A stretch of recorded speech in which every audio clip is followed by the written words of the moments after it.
ધોરણ 10 2021 બોર્ડની તૈયારી માટે જુઓ ગણિતમાં ચેપ્ટર નંબર 2 બહુપદીઓ. તો એની અંદર કેટલાક આપણને મુદ્દા રાખ્યા છે, કેટલાક કાઢી નાખ્યા છે. તો એ જોઈએ કેટલા મુદ્દા છે ને એમાં અગત્યનું કઈ બાબતો રહેલી છે તે. તો પહેલી બાબત 2.1 પ્રાસ્તાવિક જે છે, પ્રાસ્તાવિક એની અંદર બહુપદીના સ્વરૂપ અને તેના ઘાતનો પરિચય. તો કોઈપણ પી ઓફ એક્સ બહુપદી હોય તો એમાં એક્સના જે મહત્તમ ઘાતાંક છે તેને તે બહુપદીનો ઘાત કહેવામાં આવે છે. બહુ જ સહેલું છે, જે તમે આગળ ભણી ચૂક્યા છો. દાખલા તરીકે આ છે 2y² - 3y + 4. એમાં સૌથી મોટો જો ઘાતની અંદર ઘાતાંક મોટો જુઓ તો 2 સૌથી મોટો ઘાતાંક છે. તો અહીંયા આગળ ઘાતની અંદર સૌથી જે મોટો ઘાતાંક છે તે બહુપદી અહીંયા આગળ દ્વિઘાત બહુપદી કહેવામાં આવે છે, 2 ઘાતવાળી છે. અહીંયા તમે જુઓ અલગ અલગ તમને ઉદાહરણ આપ્યા છે, જોઈને કહી શકશો તમે. જોલો સૌથી વધારે ઘાતાંક કયો છે? 6. તો 6 ઘાતવાળી બહુપદી કહેવામાં આવે છે. તો આ રીતે હવે કેટલીક બહુપદી હોતી જ નથી. ક્યારે? તો આ સ્વરૂપની બહુપદી જ્યારે છેદમાં આવે, વર્ગમૂળ ન નીકળે તેવી સંખ્યાઓ, આ બધી સંખ્યાઓ જે બહુપદીની અભિવ્યક્તિ નથી, બહુપદી નથી. તેથી પરીક્ષામાં ખૂબ જ ધ્યાન આપવાનું. બહુ સહેલું પૂછે તો પણ ઘણાને આવડતું નથી. સુરેખ બહુપદી કોને કહેવાય? સુરેખનો મતલબ તમને ખ્યાલ આવી ગયો કે જે બહુપદીને જો તમે ડ્રો કરો આલેખમાં તો એ રેખા નિર્માણ કરે છે, સુરેખા બનાવે છે. તો હવે સુરેખ બહુપદીની અંદર એક ચલ હોય અને તે ચલનો ઘાત પણ 1 હોય, તેને આપણે સુરેખ બહુપદી કહીએ છીએ. ચલ દાખલા તરીકે અહીંયા એક્સ છે, ચલ એક્સ છે અને એક્સનો ઘાતાંક પણ 1 છે. અહીં તમે જોઈ શકો છો. જો ચલ એક્સ અને ચલ એક્સનો ઘાતાંક 1, મતલબ જે બહુપદીમાં એક જ ચલ છે અને તે ચલનો ઘાત પણ 1 છે, તો તેવી બહુપદીને સુરેખ બહુપદી કહેવામાં આવે છે. પણ 3 ઘાત થઈ જાય, 2 ઘાત થઈ જાય તો એને સુરેખ બહુપદી કહેતા નથી. દ્વિઘાત બહુપદી એટલે તમને આવડી ગયું. જેનો ઘાત કેટલો હોય? 2 હોય. જેનો ઘાત કેટલો હોય? 2 હોય, તેને દ્વિઘાત બહુપદી કહેવામાં આવે. ત્રિઘાત એટલે 3 ઘાત હોય, તે ત્રિઘાત હોય એટલે 3 ઘાત.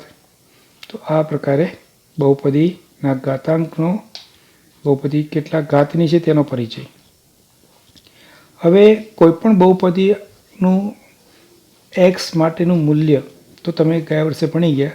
તો એક્સની જે કિંમત તમે લીધી છે તો P(2) બરાબર એક્સની જગ્યાએ તમે 2 મૂકો તો તેનું એક્સ બરાબર 2 આગળનું મૂલ્ય કહેવામાં આવે છે. મૂલ્ય કહેવામાં આવે છે 2 આગળનું મૂલ્ય. તો એક્સ બરાબર 2 મૂકો, 3 મૂકો તો 3 મૂકવાનું, 3 આગળનું મૂલ્ય શોધો. એમ P(x) એક્સ બરાબર 0 આગળનું મૂલ્ય કેટલું થશે? તો તમારે એની જગ્યાએ એક્સની જગ્યાએ 0 મૂકવાના, તો એ આવશે -4.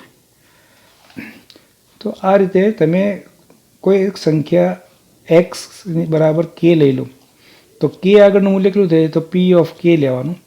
P(k) એટલે જે સંખ્યા તમે કેની જગ્યાએ લો છો તે તમારે બહુપદીમાં મૂકવાની અને પરિણામ જે આવે. પણ જ્યારે આ જ પરિણામ P(k) બરાબર જ્યારે 0 આવે, 0 આવે, તે મહત્વનું છે, હોય તેવી કોઈ વાસ્તવિક સંખ્યા કે આપણે જે લીધી છે તે આગળ બહુપદીનું શું કહેવામાં આવે છે? P(x) નું 0 કહેવામાં આવે છે. તો P(k) = 0 હોય તો વાસ્તવિક સંખ્યા કે ને બહુપદી P(x) નું 0 કહે છે. તો કઈ સંખ્યા એવી પસંદ કરશો તો જવાબ 0 આવશે? તો અહીંયા જુઓ P = -1, x = -1 એટલે P(-1) મૂક્યું તો જવાબ આવ્યો 0. તેથી આ બહુપદીનું 0 -1 છે. 4 મૂકો તો જવાબ 0 આવે છે. તો આ બહુપદીનું 0 4 છે. તેથી આના 2 શૂન્ય ત્યાં -1 અને 4, -1 અને 4 આના 0 થશે. તમને ધ્યાનમાં આવી ગયું? બહુપદીમાં x બરાબર k, મતલબ k એવી વાસ્તવિક સંખ્યા છે જે તમે P(k) મૂકો અને જવાબ 0 આવે તો તે કે જે છે એ બહુપદીના શૂન્યો બનશે. આ હોય તો એનું શૂન્ય શોધો તો સબ્જેક્ટ કરો કેને સબ્જેક્ટ કરો એટલે -3/2. તો સરળ અને વ્યાપક ભાષામાં જો લખવું હોય તો પી ઓફ કે બરાબર equal to a k plus b equal to 0, therefore k equal to -b/a. તો કેનું જે મળે છે મૂલ્ય એ આપણા માટે એ બહુપદીનું શૂન્ય અહીં ગણી શકાય. હવે આગળ તો આને વ્યાપક રીતે તમે યાદ રાખી લો. સુરેખ બહુપદી ax પ્લસ બીનું શૂન્ય એટલે -b/a. -b શું બતાવે છે? અચળ પદ, ચલ લાગેલ નથી. અને એ શું બતાવે છે? એક્સનો સહગુણક. તો માઇનસ અચળ પદ છેદમાં એક્સનો સહગુણક. તો આ રીતે સુરેખ બહુપદી માટે વાત થઈ. હવે બહુપદીના શૂન્યોનો ભૌમિતિક અર્થ. અહીંયા ભૌમિતિક અર્થ એટલા માટે કે ગ્રાફની અંદર ભૂમિતિની રીતે તમે અહીંયા દર્શાવી શકો છો કે જ્યારે કોઈ પણ સુરેખ બહુપદી આપી છે તેની જ્યારે તેનું ગ્રાફમાં આપણે એને દર્શાવીએ તેનું રેખાને, તો એક્સ અક્ષને જે બિંદુએ કટ કરે છે, છેદે છે, તે બિંદુ એ એક્સ અક્ષને જ્યાં છેદે છે તે બિંદુ એટલે કે આ -3/2 અને 0. તો -3/2 એ શું છે? આ બહુપદીનું શૂન્ય છે. એક્સમાં જ્યાં કટ કરે છે, એક્સ અક્ષને કટ કરે છે ત્યાં આ બહુપદીનું શૂન્ય છે તેમ કહેવાય. તો અહીંયા બહુપદીનું શૂન્ય કયું છે? તો આ જે ગ્રાફ દોર્યો છે તેની અંદર સુરેખા છે y ઇક્વલ ટુ 2x + 3, જેમાં બહુપદીનું શૂન્ય કયું છે? -3/2. તો એક્સ બિંદુમાં એક્સ અક્ષને છેદે છે તેમાં એક્સ યામ જે દર્શાવે છે તે તેનું શું દર્શાવે છે? શૂન્ય દર્શાવે છે. જો દ્વિઘાત બહુપદી હોય તો તે પ્રકારે બે શૂન્યો આવે છે. ત્રિઘાત હોય તો મેક્સિમમ 3 આવી શકે. તો દ્વિઘાત માટે પણ આપણે આને જોઈએ. ચલો, દ્વિઘાતની અંદર હંમેશા પરવલય આકાર થાય, પેરાબોલા પરવલય આવો આકાર થાય છે. તમે જોઈ શકો છો આવો આકાર જો બે બિંદુમાં કટ કરે છે. તેથી અહીંયા આગળ બે શૂન્યો મળે છે. એક્સ -1 0 બિંદુ છે અને અહીંયા આગળ 4 અને 0 છે. તો આનું શૂન્ય કયા થયા? પહેલાં ગણો એક્સ યામ -1 અને 4.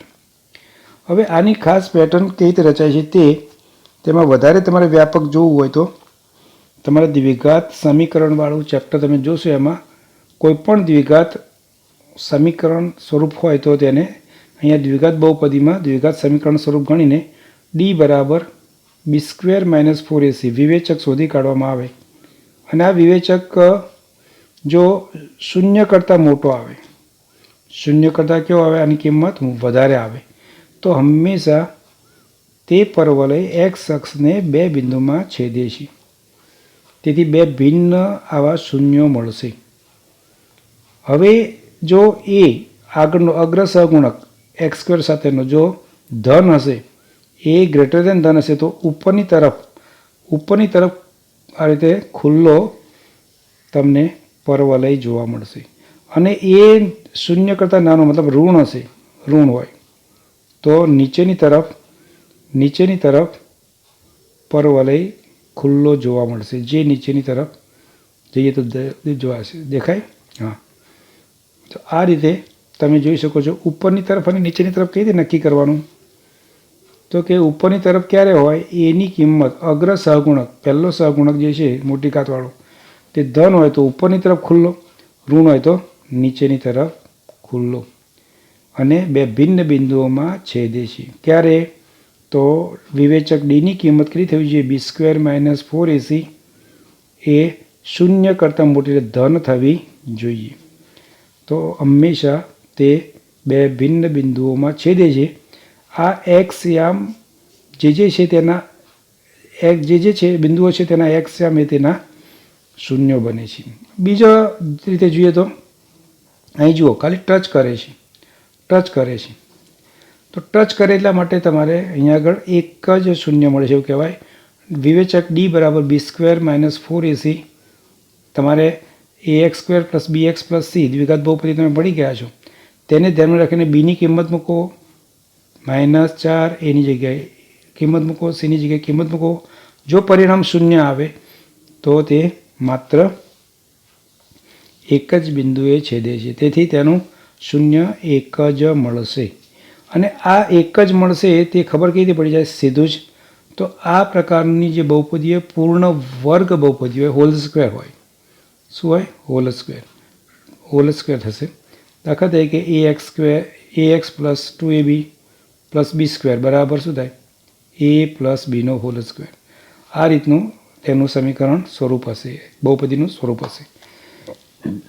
હવે ત્રીજી બાબત કે પરવલય ટચ કરે છે એક બિંદુમાં તો આપણને એક શૂન્ય મળે છે.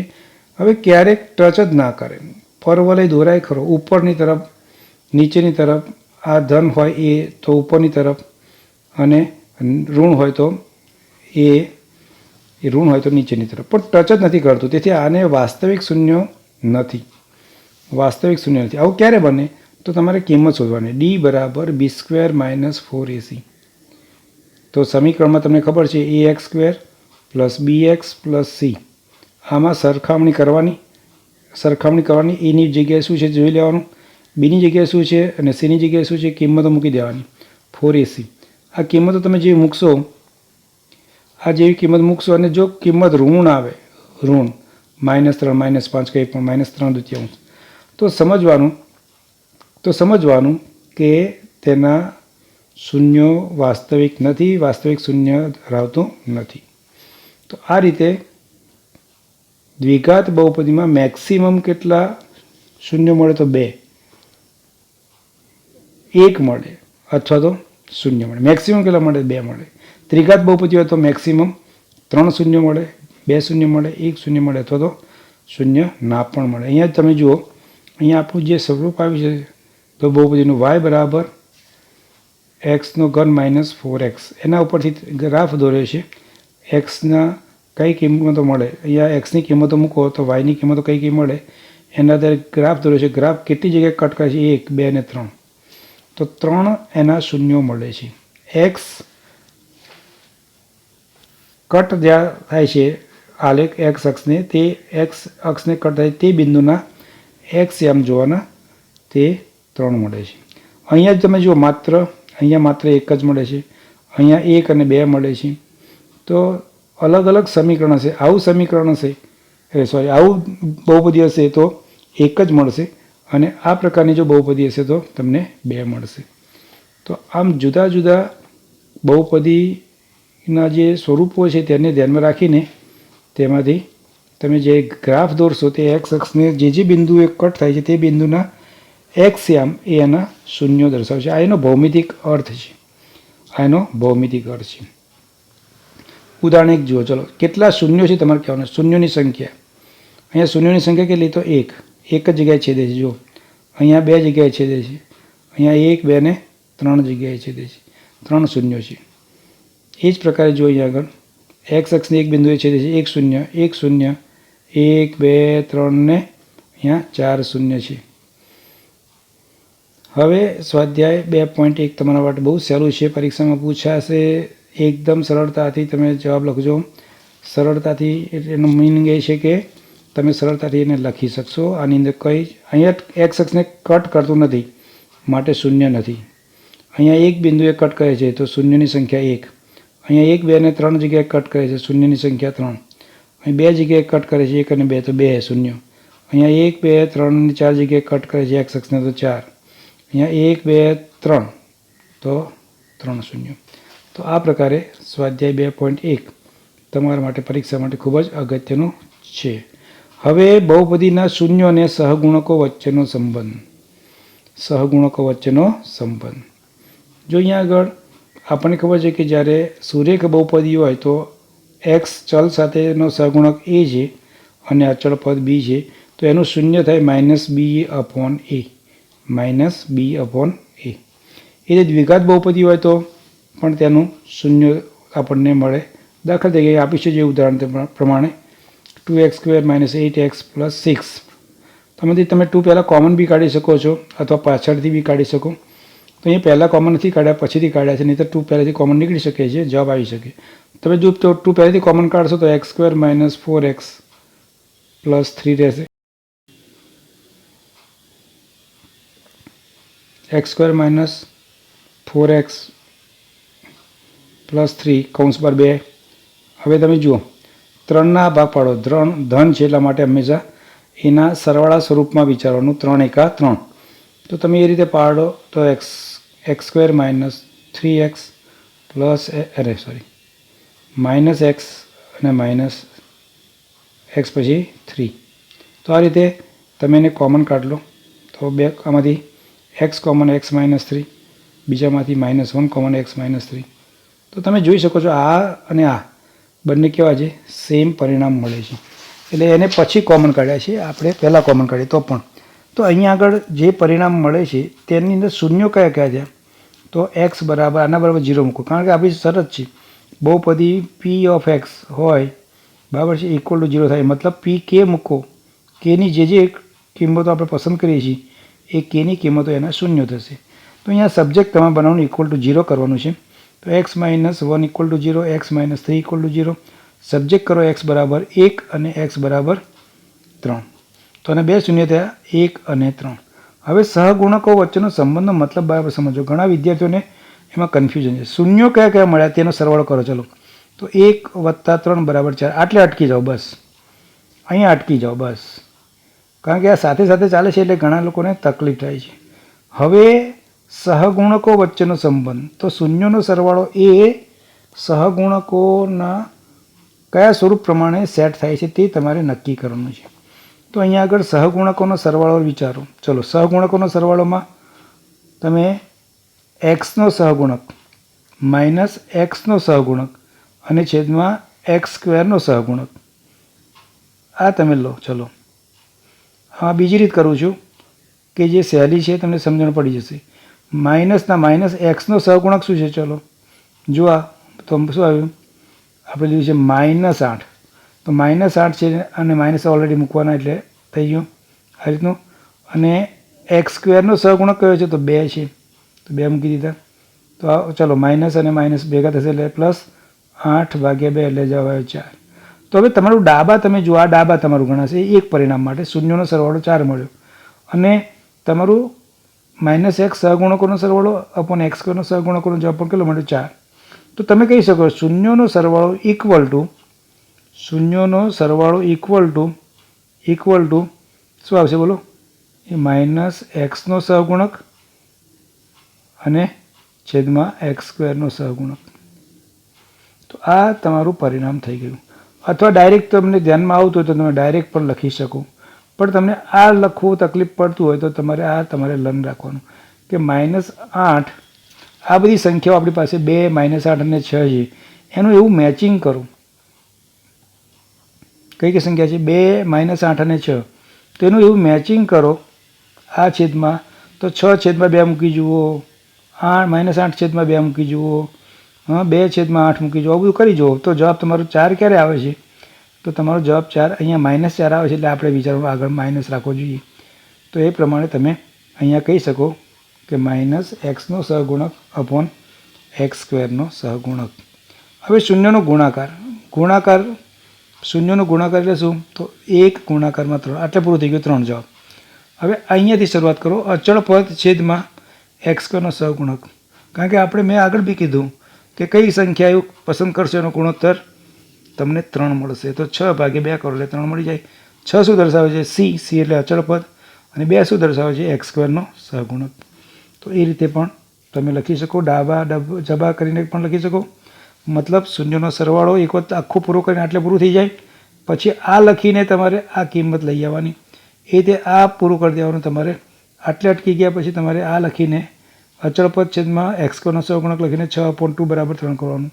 તો એ પ્રકારે પણ તમે કરી શકો છો. અને આ બુક પ્રમાણે ટૂંકમાં તમારે આપેલા સહગુણકો જે છે એનો ગુણોત્તર એવો દર્શાવો કે સરવાળો 4 મળે, એવો દર્શાવો કે ગુણાકાર 3 મળે. તેના માટે કોને અંશમાં અને કોણને છેદમાં લીધા છે તે જરા તમારે ધ્યાનપૂર્વક લખવાના રહેશે. એ તે બીજા દાખલામાં પણ આપણને આપ્યું છે, તમે જોઈ લો એને ધ્યાનથી, બરાબર, એ તમે સમજી જાઓ. હવે આ બહુપદીને આપણે વ્યાપક રીતે દર્શાવી હોય તો ax² + bx + c, તો એની અંદર કોઈ શૂન્યેતર અચળ k માટે, એટલા માટે કે એક જ સમીકરણના આવા શૂન્ય મળે એવું જરૂરી નથી. આગળ જે ભણી ગયા એમાં બે કોમન લીધેલા, બરાબર, x - 1 x - 3, તો શૂન્ય કયા મળ્યા? આમ 1 અને 3. પણ સમજો કે આ બે જે છે એની જગ્યાએ હું કાઢી નાખું ને 4 લખું તો પણ તો જવાબ એને જ મળવાનો છે. -1 અને -3 જ x માઇનસ રહેશે, જવાબ 1 અને 3 જ મળવાનો છે. હું અહીંયા આગળ કાઢી નાખીને હું 5 લખું તો પણ જવાબ સેમ મળશે. મતલબ કે શૂન્યેતર અચળ છે માટે આપણે કે દર્શાવી દીધું કે એક બીજ કયું મળ્યું? એક શૂન્ય કયું મળ્યું? આલ્ફા, અને બીજું કયું શૂન્ય મળ્યું? બીટા. તો આપણે કહી શકીએ x - આલ્ફા x - બીટા.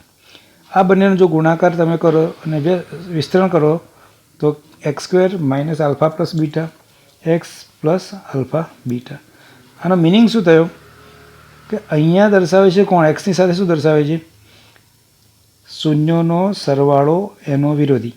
અને અહીંયા શું દર્શાવે? અંતિમમાં શૂન્યોનો ગુણાકાર પ્લસ. તો આ બાબત તમારે સમીકરણની અંદર દાખલો ગણવાની અંદર નાના ખાલી જગ્યા અથવા તો જોડકા જોડવાની અંદર કામમાં લાગશે. સરખામણી કરી શકાય. અહીંયા આગળ તમે સરખામણી કરો. ચલો, આ શું છે? કે આ શું છે? કે અને આલ્ફા પ્લસ બીટા, માઇનસ નિશાની સાથે. આ શું છે? તો કે આલ્ફા બીટા. તો એ, બી અને સીની તમને કિંમતો મળી ગઈ. આ એ, બી, સીની કિંમતો આપણને મળી જાય અને તેના ઉપરથી આપણે એવો સંબંધ તારવ્યો કે બે શૂન્યનો સરવાળો, આપેલા શૂન્યનો સરવાળો -b/a બને અને આપેલા શૂન્યનો ગુણાકાર c/a બને. સબ્જેક્ટ કરો તમે તો -k આલ્ફા પ્લસ બીટા. હા, આના બરાબર તમને શું આપ્યું છે તે તમે જુઓ. તો -k આલ્ફા પ્લસ બીટા, બરાબર છે ને?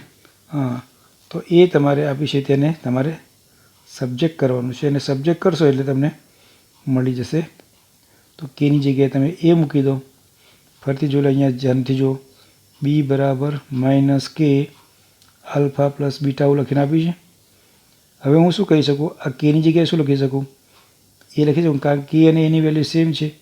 તો એને હું નીચે લઈ જાઉં, આ એ લખી શકું alpha plus beta. Alpha plus બીટાને સબ્જેક્ટ કરો, સૂત્રો કરતા કરો, આ નીચે લઈ જાઓ તો શું થશે? b/-a થશે. માઇનસ આપણે નીચે ના લખતા ઉપર લખો અથવા વચ્ચે લખો તો તમારો જવાબ આવશે આલ્ફા પ્લસ બીટા બરાબર -b/a. એ જ પ્રમાણે આલ્ફા ઇન્ટુ બીટા બરાબર c/a. મતલબ શૂન્યોનો સરવાળો કેટલો થયો? આલ્ફા પ્લસ બીટા -b/1 પણ કહી શકાય, અથવા -x નો સહગુણક છેદમાં x² નો સહગુણક. આલ્ફા ઇન્ટુ બીટા બરાબર શું થયો? શૂન્યનો ગુણાકાર c/a, અચળ પદ છેદમાં x² નો સહગુણક. ઉદાહરણ નંબર 2. પરીક્ષા માટે આ 2-3 ઉદાહરણમાંથી એક તો પૂછાશે, નક્કી વાત જ થઈ ગઈ છે. આ જે શૂન્ય છે શોધો પહેલાં, અને તેનો સહગુણકો વચ્ચેનો સંબંધ તારો. તો શૂન્ય શોધવા માટે આ પ્લસ છે. આ સૂત્રો તમને પાક્કા આવડવા જોઈએ. ભાગ પાડવાની રીત: 10ના 2 ભાગ પાડો કે 5 આવે, 5 × 2 = 10, 5 × 2 = 10, 10 × 10 પણ એમાં સરવાળો 11 થઈ જાય. તો એ પ્રકારે તમે શૂન્ય શોધી કાઢ્યા. હવે શૂન્યનો સરવાળો તમે કરો તો -7 આવે. હવે -7 ક્યારે આવે તમે ચેક કરી લો. તમારી રકમમાંથી -7 લાવવા માટે તમે શું કરશો? તો અહીંયા આગળ તમે શું કરશો? તો અહીંયા આગળ 7 તો લેવા જ પડશે, અને આમાં 1 છે, 10 તો લેવાય નહીં. તેથી 7/1 કરશો તો -7 આવશે, તો આગળ ઋણ મૂકી દો. મતલબ -x નો સહગુણક છેદમાં x² નો સહગુણક. એ જ ગુણાકારની અંદર ગુણાકાર કેટલો આવ્યો? 10. હવે 10 ક્યારે આવશે? તો આપણે ખબર પડી કે 10 અંતિમ પદ છે અને 1 એ પ્રથમ પદનો સહગુણક છે. તો અચળ પદ છેદમાં x² નો સહગુણક તે આવી જાય. ઉદાહરણ નંબર 3. x² - 3ના શૂન્યો શોધો અને તેના શૂન્યો અને સહગુણક વચ્ચેનો સંબંધ સેમ. 3નું વર્ગમૂળ ના કે એવું કે બેસી નહીં રહેવાનું. 3નું વર્ગમૂળ નીકળે √3 એમ કરીને શરૂઆત કરવાની. તો એના બે શૂન્ય મળ્યા 3 અને -3. હવે શૂન્યનો સરવાળો alpha plus beta. Alpha plus beta તમે કરો તો શૂન્ય થઈ ગયું. હવે શૂન્ય જવાબ ક્યારે આવે છે આપણી બહુપદીમાં? તો કે આપણી વચ્ચેનું પદ તો ગાયબ હતું, કારણ કે વચ્ચેનું પદ કયું છે? આની અંદર વચ્ચેનું પદ છે જ નહીં. તેથી એક્સ સ્ક્વેરનો સહગુણક એટલે કે 0 અને એક્સનો સહગુણક તો 0, એક્સનો સહગુણક તો 1. તેથી આપણું પરિણામ સીધું જ મળી જાય છે. અથવા અહીંયા સ્ટેપમાં લખવું હોય તો તમે લખી શકો. શું લખવાનું? 0/1 બરાબર તમે લખી શકો માઇનસ એક્સનો સહગુણક છેદમાં એક્સ સ્ક્વેરનો સહગુણક. એ જ રીતે ગુણાકાર આપે છે. ગુણાકાર પણ -3 એટલે -3 અચળ પદ છે અને 1 એ એક્સ સ્ક્વેરનો સહગુણક છે. ઉદાહરણ નંબર 4, જેના શૂન્યનો સરવાળો અને ગુણાકાર. હવે શૂન્યનો સરવાળો અને ગુણાકાર ઓલરેડી આપી દીધા છે. બરાબર, આનો મતલબ આલ્ફા પ્લસ બીટા બરાબર -3 અને ગુણાકારનો મતલબ આલ્ફા ઇન્ટુ બીટા બરાબર 2. તો આલ્ફા પ્લસ બીટા બરાબર -3 અને આલ્ફા ઇન્ટુ બીટા બરાબર 2. તો અહીંયા આગળ એક વાત નક્કી કરી રાખો કે આ સૂત્ર પ્રમાણે -b/a, આ સૂત્ર પ્રમાણે c/a. અહીંયા છેદમાં કંઈ ના હોય તો 1 હોય, આના છેદમાં કંઈ ના હોય તો 1 હોય. એની કિંમત તમે જુઓ, છેદની સરખામણી કરો તો એની કિંમત તમારી 1 થઈ ગઈ. હવે એની તુલના કરો બીજી સાથે. બીની કિંમત જુઓ, b બરાબર -2 એટલે -3 આપી છે, b -3 બરાબર -3 આપી છે. તો બંને ઋણ હોય તો ધન થઈ જાય, b બરાબર 3 અને c બરાબર પણ ડાયરેક્ટ તમે કહી શકો છો 2. સરખી સરખામણી કરવાની, છેદ પહેલાં સરખો કરી દેવાનો, એની કિંમત સરખી કરી દેવાની. હવે આ મળી ગઈ તમારી a, b અને cની કિંમત. હવે a, b અને cની કિંમત જો તમને મળી જાય તો તમે તમારા સમીકરણની અંદર તમે એ લખી શકો છો ax² + bx + c. આગળ કોઈ પણ અચળ સંખ્યા હોઈ શકે. તો k કૌંસમાં એની જગ્યાએ શું મૂકવાનું છે? 1 મૂકવાનું છે. x² ને x², તો x². બીની જગ્યાએ શું મૂકવાનું છે? 3, તો 3x. અને cની જગ્યાએ શું મૂકવાનું છે? તો કે 2. તો આ તમારું થઈ ગયું દ્વિઘાત બહુપદીનું જે સ્વરૂપ છે, જ્યાં k એ શું છે? વાસ્તવિક શૂન્યતર સંખ્યા છે તમારી k બરાબર. તો આ રીતે તમે સરખામણી કરીને ફરીથી જુઓ શું સરખાવવાનું છે. ફરીથી જુઓ ત્યાંથી, નીચે કશું નથી. તો 1, આ 1, એની કિંમત તો ફિક્સ થઈ ગઈ બંનેમાં 1. તો હવે b બરાબર શું થશે? તો 3 અને c બરાબર શું થશે? તો 2. હવે કિંમત મૂકીને ax² + bx + c જે બહુપદી છે એની અંદર તમારે મૂકવાની કિંમતો. સેમ બીજામાં પણ 3 ઘાત છે. 3 ઘાત છે તો તેને 3 શૂન્યો મળ્યા. 3 શૂન્યો કયા મળ્યા? તો 4, -2 અને 1/3. અહીં ડાયરેક્ટ કરીને આપ્યું છે. અહીંયા આગળ તમને ખ્યાલ હશે રીતનો ઉપયોગ કરીને. શેષ અવયની રીતનો પણ ઉપયોગ કરી શકાય અને કોમન કાઢીને શક્ય હોય તો ત્યાંથી પણ નીકળી શકે છે. પણ દરેક રીતે કોમન હોય નહીં. મોટે ભાગે શેષ પ્રમાણે રીતે 6 પદ બનાવીને તેમાંથી તમારે અવયવ કરવાના અને તેમાંથી શૂન્ય શોધવાના. અને શૂન્ય શોધ્યા પછી તમારે p(x) = 0 માટે તમે અહીંયા કહી શકો સરવાળો કેટલો થશે તે. બરાબર, તો alpha plus beta plus gamma. Alpha plus beta plus gamma તમે કરો તો 5/2 થાય છે. હવે 5/2 શેમાંથી થાય? તમે જો 5 અને 2 ઉપરથી ખ્યાલ આવી જાય તો તમે કહી શકો અહીંયા આગળ -x² સહગુણક છેદમાં x ઘનનો સહગુણક. ચલો બીજું ગુણાકાર, શૂન્યનો ગુણાકાર કરો તો 4 - 2 અને 1/2 તો -4 આવે. હવે -4 ક્યાં આવી શકે છે? તમે જુઓ, આ 8 છે ને 2 છે, તો 8/2 કરો તો આવી જાય. તો -8/2 એટલે અચળ પદ છેદમાં x ઘનનો સહગુણક. એમ તમે કરો એટલે તમારો જવાબ મળી જશે. તો એને સંબંધિત તમારું આ સૂત્રો યાદ રાખવાના છે. જ્યારે ત્રિઘાત બહુપદી હોય ત્યારે શૂન્યનો સરવાળો કેટલો થાય? તો -b/a. ક્રમ જ રાખવાનો, છેદમાં a તો એ નક્કી છે. ચલો 2 ક્રમિક વારાફરતીઓ, 2 શૂન્યોના ગુણાકારનો સરવાળો, 2 શૂન્યોના ગુણાકારનો સરવાળો તો c/a અને શૂન્યોનો ગુણાકાર બરાબર -d/a. અહીંયા બધામાં 1 ઘાત છે એટલે અહીંયા આગળ -1નો 1 ઘાત થાય. અહીંયા 2 છે આલ્ફા અને બીટા, તો -1ની 2 ઘાત થાય. અહીંયા આલ્ફા બીટા અને ગેમા છે તો ઘાત તરીકે જોઈએ તો 3 ઘાત થાય, -1ની 3 ઘાત. તો આમાં જવાબ આવે -1, આમાં જવાબ આવે 1, આમાં જવાબ આવે -1. તેથી આ પદ માઇનસ બન્યું, આ પદ પ્લસ બન્યું, આ પદ માઇનસ બન્યું. એમ તમે જાણી શકો છો. એ ઉદાહરણ 5મું, જે પરીક્ષાનો મુદ્દો ન બનાવતો તેને ખાલી સમજવાનો છે, જે મોટે ભાગે તમને પૂછાય નહીં. બરાબર છે, પણ તમારે એને આલ્ફા પ્લસ બીટા પ્લસ જે ગામા છે એ તમારે આ રીતે આ શૂન્યનો સરવાળો દર્શાવે છે આટલા સુધીઓ, અને આ શું બતાવે છે? શૂન્ય સહગુણકો વચ્ચેનો સંબંધ -b/a. એ જ રીતે તમે બે શૂન્યના ગુણાકારનો સરવાળો કરી શકો, એ રીતે શૂન્યનો ગુણાકાર કરી શકો.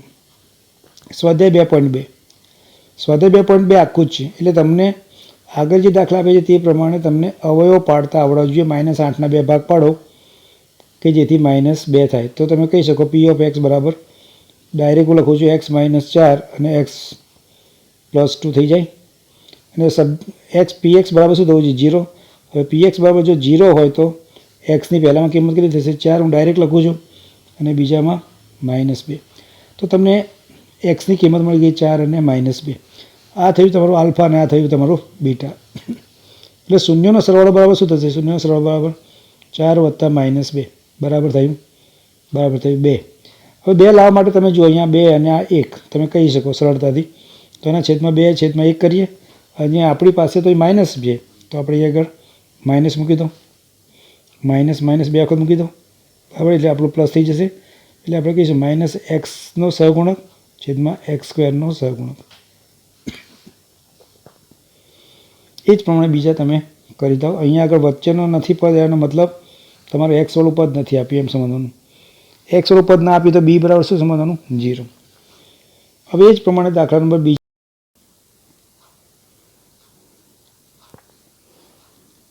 શૂન્યનો સરવાળો અને શૂન્યનો ગુણાકાર આપ્યો છે. શૂન્યનો સરવાળો મતલબ આલ્ફા પ્લસ બીટા બરાબર, પહેલામાં દાખલા જુઓ 1/4 અને આલ્ફા ઇન્ટુ બીટા બરાબર આપ્યું છે -1.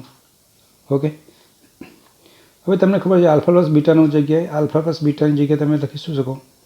તો કે -b/a અને આલ્ફા ઇન્ટુ બીટાની જગ્યાએ શું લખી શકો તમે? c/a. અહીંયા તમે જો આના છેદમાં 1 છે, આના છેદમાં 4 છે. એની કિંમત આવું ના લેવાય અલગ અલગ. તેથી અહીંયા આગળ સરખું કરવો પડે. છેદ તો લસા લઈ લો, લસા એટલે બંને 4 વડે અહીંયા આગળ અંશ અને છેદમાં ગુણી કાઢો. તેથી આપણું a બરાબર શું થશે? તો 4. ચલો b બરાબર શું થશે? તો -1 સરખાવો. અને c બરાબર શું થશે? તો -4. c બરાબર -4. હવે આપણું જે દ્વિઘાત બહુપદીનું જે સ્વરૂપ છે ax² + bx + c બરાબર કૌંસ બાર k, આની અંદર તમારે એની કિંમત મૂકો. ચલો તો એની જગ્યાએ 4 ax², 4 બીની જગ્યાએ કિંમત મૂકો. ચલો તો -1 એ -1 રહેશે અને સીની જગ્યાએ -4. તો તમારો જવાબ આવશે k કૌંસમાં 4x² - x -4. અહીંયા આગળ તમે ધીરે ધીરે સમજીને જાતે કરવાનો પ્રયત્ન કરો. એ જ પ્રકારે બીજા તમે દાખલા પ્રેક્ટિસમાં કરજો. તો અહીંયા આગળ આ જ પ્રકારે તમે બધા દાખલા ગણી શકશો. તમને ખ્યાલ આવી ગયો. તમારે પાસે આ ચેપ્ટરની અંદર માત્ર 2 જ રીતો છે. એક તો શૂન્ય શોધીને સહગુણકો સાથેનો શૂન્યનો સંબંધ મેળવવાનો છે, અને બીજું એક જ બાબત આવી કે શૂન્યનો સરવાળો અને શૂન્યનો ગુણાકાર ઉપરથી બહુપદી કઈ છે તે શોધવાનું. હવે 2 જ દાખલા 2 જ રીતના છે, અન્ય કોઈ રીતો આપી નથી. તેથી દરેક રીત તમે લર્ન કરી નાખો એટલે પરીક્ષામાં તમારા 2 માર્ક્સનો જે દાખલો પૂછાશે તો તમારે પરફેક્ટ એનો જવાબ મળી જશે. તો સ્વાધ્યાય 2.1 છે, 2.2 છે, પણ 2.3 આની અંદર નથી. તેથી આપણે તેને અહીં આગળ આ પરીક્ષા પૂરતી 2021ની બોર્ડની પરીક્ષા પૂરતું આ કાઢીને નાખેલું છે. એટલે આપણે એની અહીંયા તૈયારી કરતા નથી. ઓલ ધ બેસ્ટ બધાને.